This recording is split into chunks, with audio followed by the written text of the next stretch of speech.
Okay, so I believe that all drugs should be legal. So why should they be legal?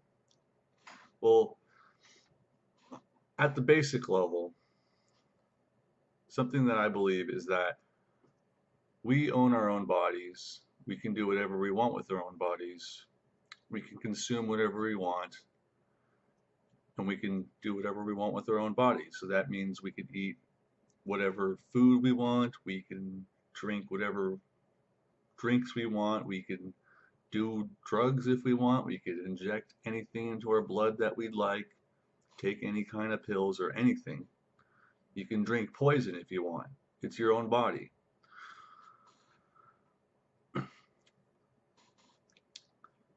It shouldn't be the government's job to say, well, we believe for your own safety that this should be banned, and for your own safety, if you're caught with it, we're going to we're going to charge you with a crime as a deterrent so that you don't do these things. The federal government's acting like it's supposed to be our caretaker when they're not. We're supposed to be our own caretaker. The federal government is basically there to do something very simple, and for the most part, they're just there to pass laws, enforce laws, and protect us with the military. Everything else, they should back off and let us decide. So, the US Constitution does not grant the government, the federal government, any power to regulate substances. And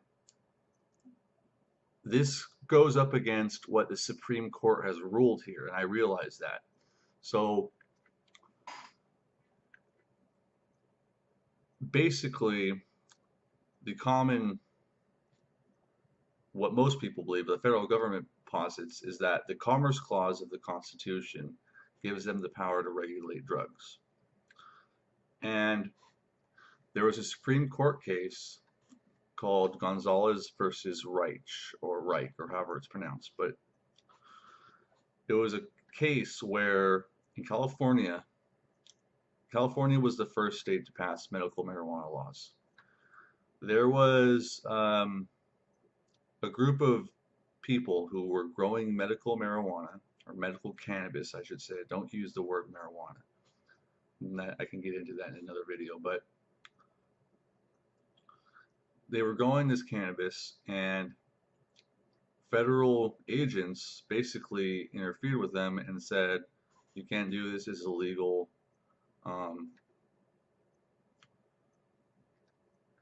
And they came in and started destroying their plants. And so they took it to court and they said, well, basically, the Controlled Substances Act is unconstitutional.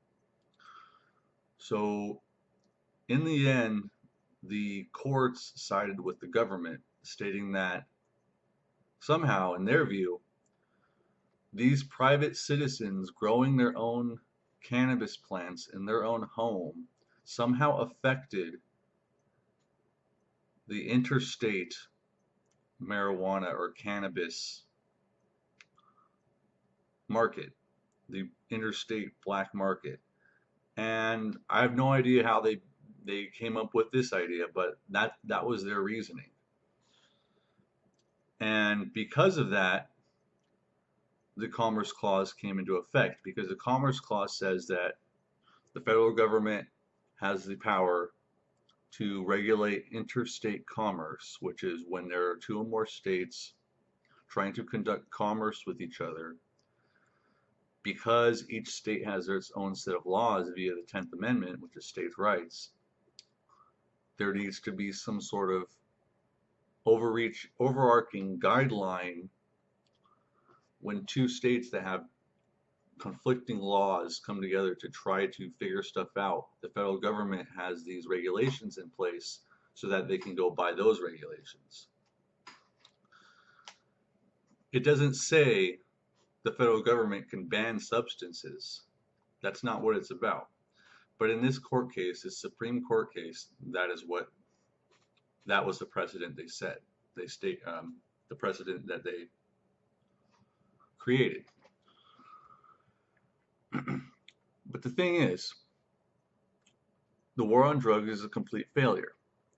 The idea of the war on drugs was that we're going to make these drugs illegal. We're going to fight the drug traffickers and the drug producers and the drug users, and over time, drug use is going to go down.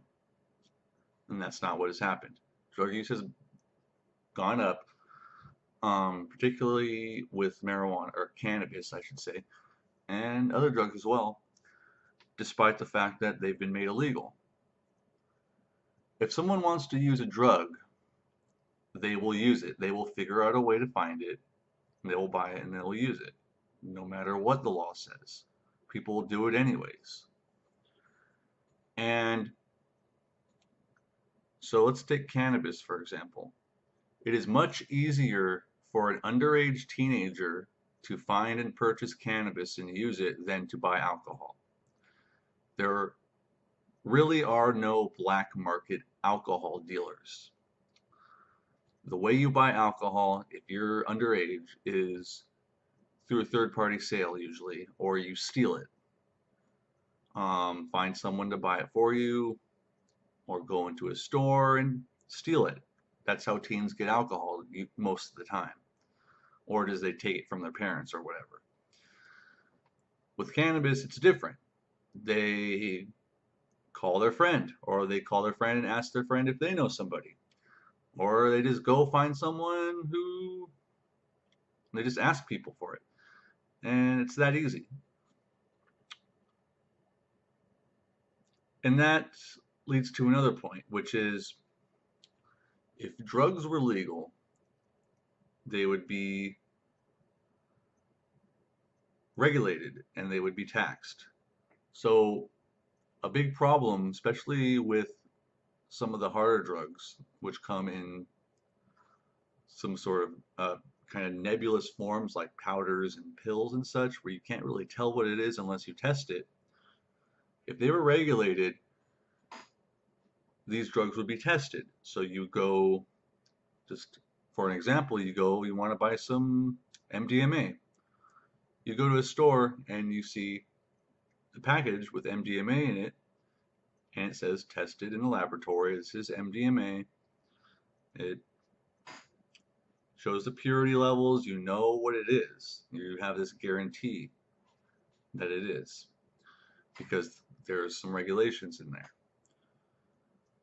And that's what they're doing with cannabis now in states that it is legal, both recreationally and medically. You buy, let's say you buy a gram of cannabis and it comes in a little package and there's a sticker on it that lists the alkaloid contents and basically everything else, and all the terpenes and such. It tells you the THC amount, the CBD amount, all the different aromatic and all the stuff, the terpenes and stuff. It's all listed there, so you know what you're getting. And that will keep people safer. Also, when you're taking a drug off the black market and you're putting it into the mainstream legal market, you're taking the financial backing from criminals, you're removing it from them, and you're putting it into a legitimate business. So one of the biggest, probably the biggest way that criminal organizations are funded is through drug sales. If you remove their ability to make money through drug sales, you are going to cripple them. They will lose power, they will lose influence. They might have to go and do some other forms of crime to make money, prostitution or extortion or whatever, but you're at least taking away that method of financing themselves. And you're giving it to legit businesses who are licensed and regulated and pay taxes, and they create jobs, and it just adds this boost to the economy. So cannabis itself is $1 billion industry, and I see the cannabis industry exceeding $50 billion easily within the next coming year, $50 billion a year within the next coming years, probably by 2020. And with that comes jobs. So people say that, well, if you make drugs legal, then more people are going to be addicted to drugs and it's going to increase people's healthcare costs and such. Well, it's like this. I'm just going to ask you right now. If they made heroin illegal or they made heroin legal tomorrow, would you go out and buy heroin and shoot up? Most people would say no. That's because they're educated on the effects of heroin. They understand that it's very addictive. It's very hard to quit.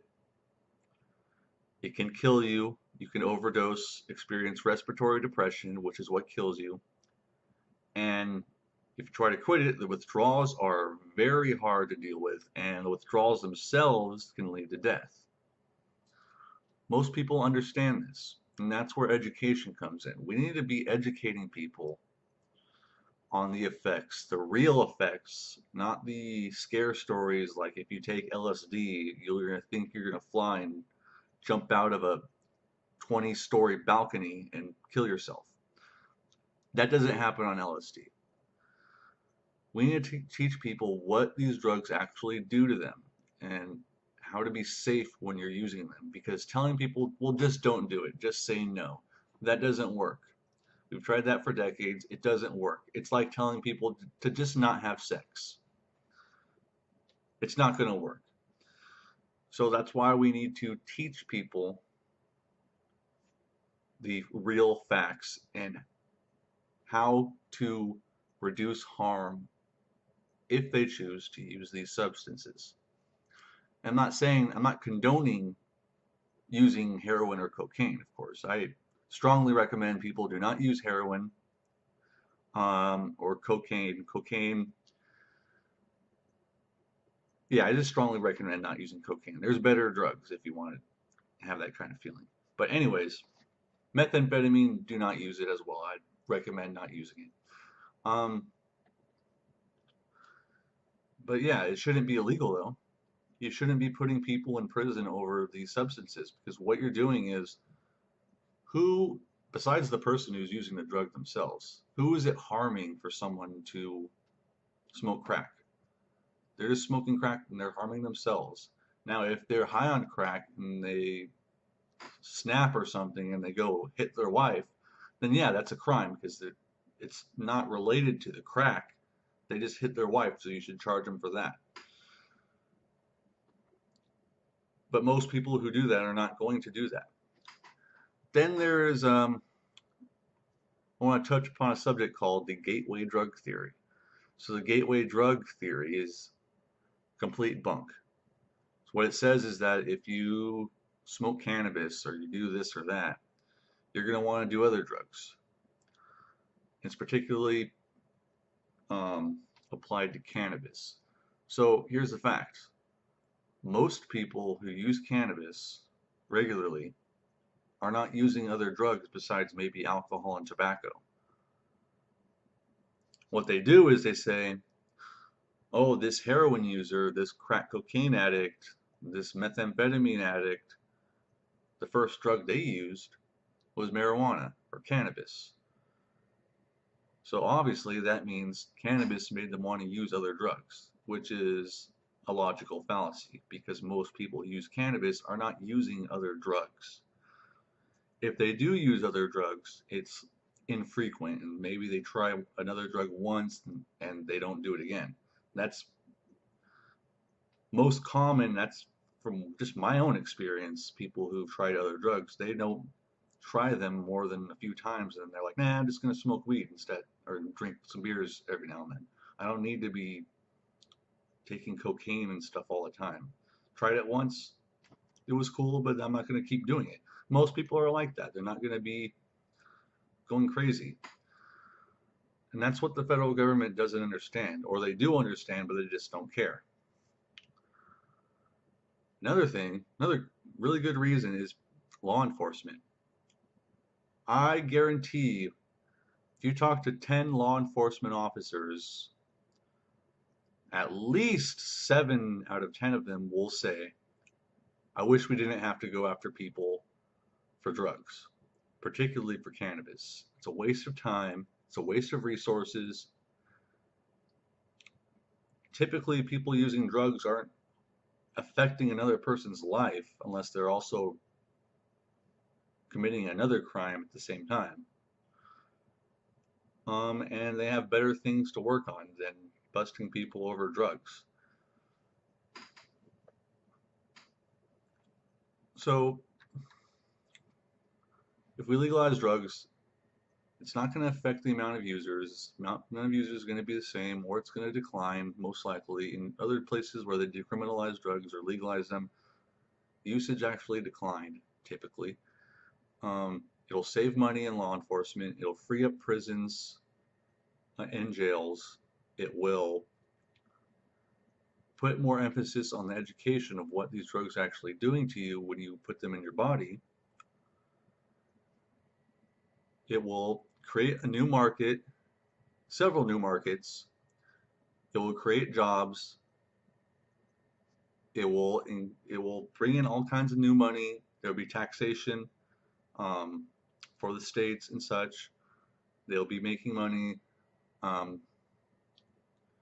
Yeah, and there's a lot of really good reasons to do this. And just on the basic level, like I said in the beginning, it's our body. We can do whatever we want with it. And the government has no right to say, you can't smoke that or you can't take this. And it's as basic as that. So that's all I have to say for now. Thanks for watching and have a nice day.